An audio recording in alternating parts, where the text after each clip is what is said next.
வானமெங்கும் கரும்புகை சூழ்ந்திருக்க சூரியனை பார்த்து பல வருடங்கள் ஆகிவிட்டன. இங்கே பகலையும் இரவையும் தீர்மானிப்பது இயற்கை அல்ல, அரசாங்கம் எரியவிடும் ஆர்டிபிஷியல் லைட்ஸ்கள் மட்டுமே. வீதிகளில் ஆங்காங்கே சிதறி கிடக்கும் எந்திர குப்பைகளும் உடைந்து நொறுங்கிய வாகனங்களும் அந்த மெகா சிட்டியை போர்க்களம் போல காட்டியது. அச்சத்தில் உறைந்து போயிருக்கும் மனிதர்கள் எந்நேரமும் எவரோ தங்களை துரத்துவது போன்ற பதற்றத்துடனே நகர்ந்தார்கள். வானத்தில் வட்டமடித்த ட்ரோன்கள் கண்காணிப்பு கேமராக்களாகவும் மரண அபாயத்தை அறிவிக்கும் அரசாங்கத்தின் எச்சரிக்கை குரலாகவும் காற்றில் சுழன்று கொண்டிருந்தன. உயிரை கொல்லும் எவன் பிடித்திரு, உயிர் பிடித்திரு. இந்த பரபரப்பிற்கும் அந்த எச்சரிக்கைக்கும் முற்றிலும் முரணாக ஒரு சிறு பார்க்கில் இருந்த துருப்பிடித்த பென்சில் உடல் சோர்ந்து எனர்ஜி முழுவதுமாக இழந்த நிலையில் அமர்ந்திருந்தான் 18 வயது அகன். பல இரவுகள் தூக்கமின்றி போராடியதன் அடையாளமாக அவருடைய கண்களை சுற்றி அடர்ந்த கருவலயங்கள் படிந்திருந்தன. தனக்கு எதிரில் இருந்த போலீஸ் ஸ்டேஷனை விரித்து பார்த்திருந்தான். அவன் கையில் ரெப்ளிகேட்டர் இயந்திரத்தால் அச்சடிக்கப்பட்ட ஒரு கனமான காஃபி நிரம்பிய பேப்பர் கப் இருந்தது. சிட்டி ஓரத்தில் உள்ள ஸ்லம்களில் வாழும் அகனை போன்ற மக்களுக்கு இந்த ஆர்கானிக் பிளாக் பீன் காஃபி என்பது எட்டாக்கனி. அது எலிட் மக்களுக்கு மட்டுமே சாதாரணமாக கிடைக்கக்கூடிய பிளான்ட் பேஸ்ட் ஆர்கானிக் காஃபி. இன்று ஒரு நாளாவது பணக்காரர்களை போல வாழ ஆசைப்பட்ட அகன் இந்த ஒரு கப் காஃபியை வாங்க தனது சேமிப்பு மொத்தத்தையும் செலவழித்திருந்தார். காரணம், இன்றுதான் அவன் உயிரோடு வாழப்போகும் கடைசி நாள். அந்த காஸ்ட்லியான காஃபியின் விருதுபான சூட்டை அனுபவித்தவாறே கப்பை உயர்த்தி அதன் நறுமணத்தை முகர்ந்து பார்த்தார். பிறகு தயக்கத்துடன் ஒரு சிப் குடித்தார். அடுத்த கணம், இது என்ன இவ்வளவு கசப்பா இருக்கு? இதை எப்படி இந்த பணக்காரங்க எல்லாம் ரசிச்சு குடிக்கிறாங்கன்னு தெரியலையே.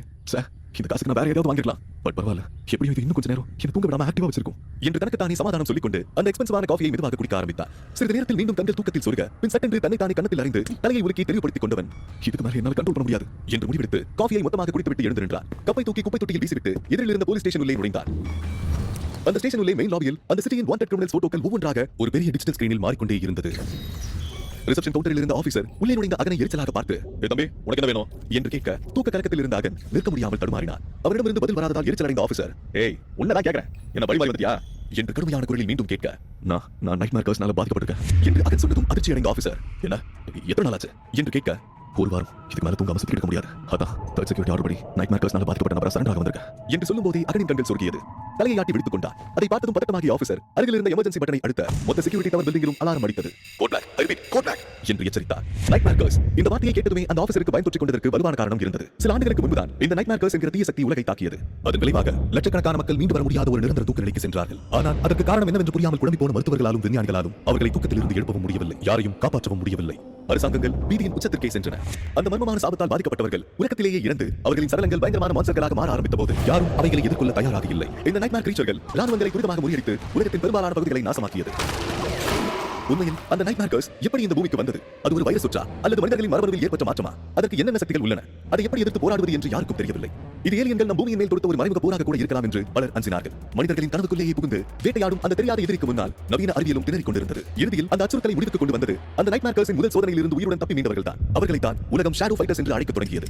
இந்த ஷேடோ ஃபைட்டர்கள் தங்கள் ஆழ்ந்த கனவுகளில் எதிர்கொண்ட சவால்களில் வெற்றி பெற்று மனித தன்மைக்கு அப்பாற்பட்ட அதிசய ஆற்றல்களை பெற்றிருந்தனர். அந்த மாயாஜால சக்திகளுடனும் விசித்திர ஆயுதங்களுடனும் அவர்கள் நைட்மேர் கிரீச்சர்களின் ஆதிக்கத்தை ஒழித்து உலகளாவிய அமைதியை மீண்டும் நிலைநாட்டினர். முடிவில் அவர்கள் இந்த சிதைந்த உலகத்திற்கு ஒரு புதிய ஆட்சி முறையை உருவாக்கினார்கள். இந்த ஷேடோ ஃபைட்டர்ஸ்கள் தான் இப்போது புதிய உலகின் முக்கிய அதிகாரிகளாக ஆளுமை சக்திகளாக உள்ளனர். வசதி படைத்த குடும்பங்கள் தங்கள் பிள்ளைகளுக்கு எல்லா விதமான தற்காப்பு கலைகளிலும் பயிற்சி அளிக்க தனி பயிற்சியாளர்களை அமர்த்தினர்.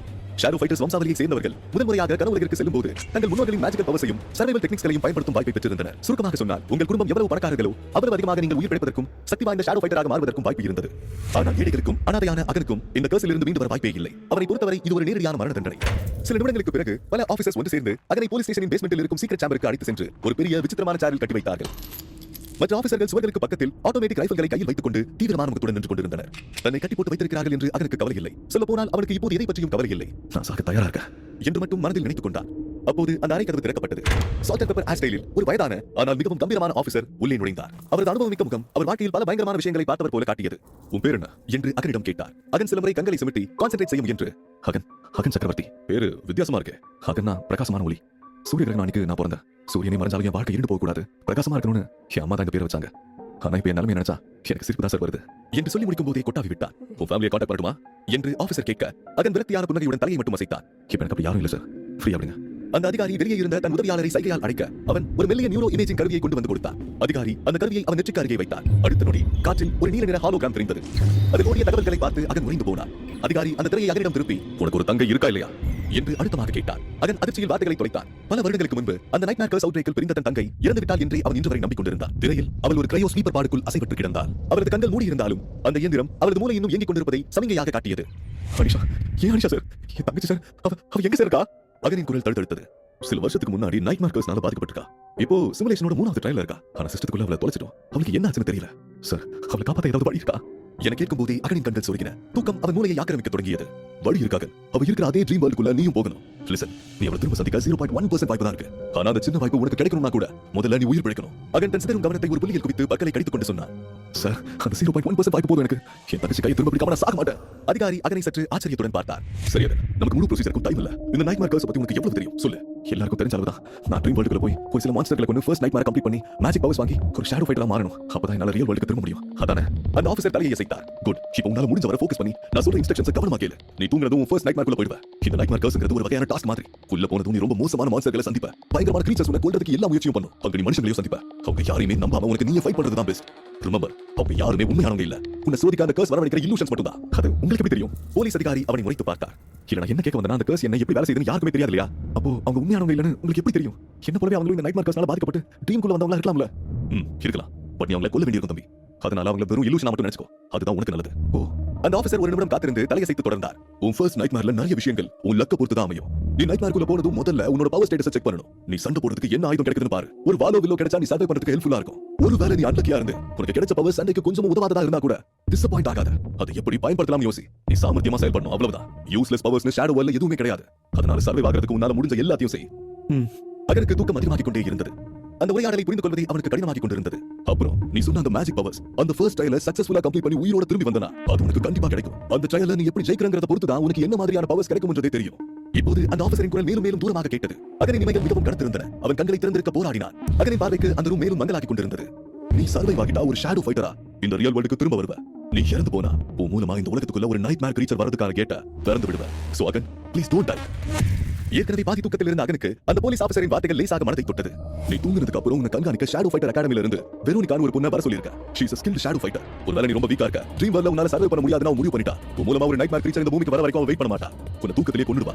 என்ன என்று அதிர்ச்சி அடைந்த அகன் இறுதியாக ஆழ்ந்த தூக்கத்திற்குள் விழுந்தான். எல்லாமே கருமையாக மாறியது. அகன் மெல்ல கண்களை திறந்தான். அவன் ஒரு பயங்கரமான பனிமலையின் நடுவே இருப்பது போல உணர்ந்தான். அதன் உச்சி வானி கிழித்து நின்றது. மலைக்கு மேலே ஒரு ரத்த சிவப்பான நிலவு குரூரமான ஒளியை பரப்பிக் கொண்டிருந்தது. அவனது கால்களில் ஏதோ பாரமாக தட்டுப்பட கீழே குனிந்து பார்த்த அகனுக்கு அதிர்ச்சி காத்திருந்தது. அவனது கண்கால்கள் கனமான துருப்பிடித்த சங்கிலியால் இறுக்கி கட்டப்பட்டிருந்தன. இங்க என்ன நடக்குது? நான் எங்க இருக்கேன் என்றவன் பதட்டமடைய திடீரென்று வானிலிருந்து கீழே விழுந்த சூரியன் மேற்கில் உதித்து வானம் முழுவதும் ஓடி உடனே கிழக்கில் மறைந்தது. தரையில் இருந்த பனிக்கட்டிகள் மேலே எழுந்து மேகங்களுக்குள் போய் சேர்ந்தன. அப்போதுதான் நேரம் பின்னோக்கி போவதை அகன் உணர்ந்தான். ஒரு நொடியில் நூற்றுக்கணக்கான வருடங்கள் கடந்து போவது போன்ற காட்சி அவன் எதிரில் பனி நீங்கி பழைய சாலை கற்களாக தெரிந்தது. தரையில் மனித எலும்புகள் சிதறி கிடப்பதைக் கண்டு அகனுக்கு உடல் நடுங்கியது. அடுத்த கணமே எலும்புகள் மறைந்தன. அந்த இடத்தில் அடிமைகளின் கூட்டம் மலை மீது ஏற முன்னோக்கி நகர்வதை பார்த்தான். அவர்கள் சங்கிலிகளின் சத்தம் மலையில் முழுவதும் பயங்கரமாக எதிரொலித்தது. நேரம் மெதுவாக நின்றுவிட பிறகு மீண்டும் அதன் பழைய வேகத்தில் நகரத் தொடங்கியது. அப்போது ஒரு கணீர் குரல் அகனின் காதில் விழுந்தது. அடிமையே, நைட்மேர் வேர்ல்டுக்கு உன்னை வரவேற்கிறேன். உன் முதல் சோதனைக்கு தயாராகு. அகன் இந்த நைட்மேர் உலகத்தில் சந்திக்க போகும் ஆபத்துகள் என்னென்ன? கனவுலக அரக்கர்களிடம் தோற்று அகன் மான்ஸ்டராக மாறுவானா, இல்லை ஷேடோ ஃபைட்டராக உயிர் பிடித்து வருவானா? இந்த கொடூரமான கனவுலகில் சிக்கி இருக்கும் தன் தங்கையை அகனால் உயிருடன் மீட்க முடியுமா?